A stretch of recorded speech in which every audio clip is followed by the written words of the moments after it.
Kutluyorum seni tuğan kılın bilen. Sizge, resime bilen ikizge de tozalık, şatlık, birge parkılaşınlar gürleşip uzak ömür itiğinizni tileyim.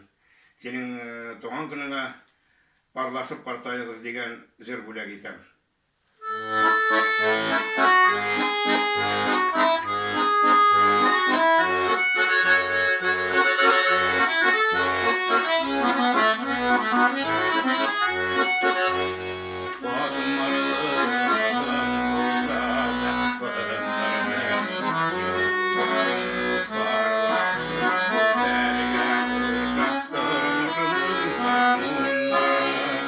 Yaşlılıklarında korklarında üzerişeme koyuyor.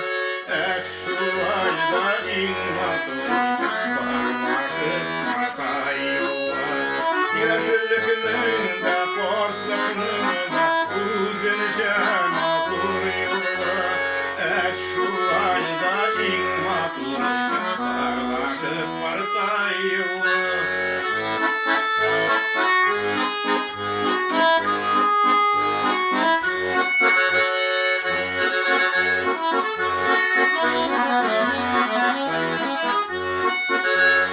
parmaşı kayıyor.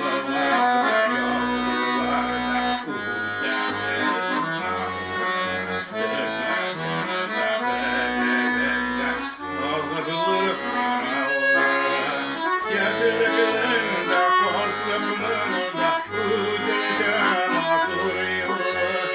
Eşsuayda